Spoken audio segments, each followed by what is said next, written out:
Viewers எல்லாருக்குமே ஒரு big braking and ஷாக்கிங்கான அப்டேட்டோட தாங்க வந்திருக்கு. அதாவது சன் டிவியில் ரொம்ப வருஷமாக போயிட்டு இருந்த ஒரு பாப்புலரான சீரியலை முடிக்க போகிறாங்களாம். அந்த அப்டேட் தான் இந்த சீரியல் அப்படிங்கிறது இதில் பார்க்கலாம். அதாவது சன் டிவியில் 11 o'clock சூப்பராக போயிட்டு இருக்க ஒரு சீரியல் தாங்க செவந்தி.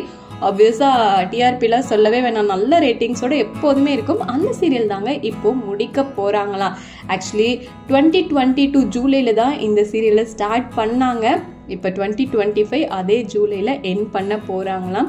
900+ எபிசோட்ஸோட ரொம்பவே சூப்பராக ஒரு குடும்ப தலைவி கணவன் இழந்ததுக்கப்புறமா எவ்வளோ கஷ்டங்களை சந்திப்பாங்க அப்படிங்கிற மாதிரி ஆக்ட்ரஸ் திவ்யா ஸ்ரீதர் ரொம்ப ரொம்ப அழகாக அந்த கதாபாத்திரத்தில் நடிச்சிருந்தாங்க அப்படின்னு தான் சொல்லணும். நடிச்சிருந்தாங்க அப்படிங்கிறத விட வாழ்ந்திருந்தாங்கன்னு கூட சொல்லலாம். ஸோ அவ்வளோ போல்ட் அண்ட் பியூட்டிஃபுல்லான விமன் நம்ம ஆக்ட்ரஸ் திவ்யா ஸ்ரீதர். அவங்க இந்த சீரியலில் ரொம்ப ஆப்டாக நடிச்சிட்டு இருந்தாங்க.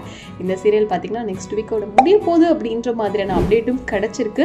ரொம்பவே ஹார்ட் பிரேக்கிங்காக இருக்குது. நல்ல சீரியல், திவ்யா ஸ்ரீதர் நல்லா நடிக்கக்கூடியவங்க. சீக்கிரமாகவே இந்த சீரியல் முடிஞ்சாலும் ஒரு செம்ம கம்பேக் மறுபடியும் கொடுக்கணும் அப்படின்னு சொல்லிட்டு நமக்கு கொக்கரக்கோ சேனல் சார்பாக நம்மளோட பெஸ்ட் விஷயம் சொல்லிக்கலாம். ஸோ நீங்களும் சொல்லுங்கள், யாரெல்லாம் செவந்தி சீரியலை மிஸ் பண்ண போறீங்க?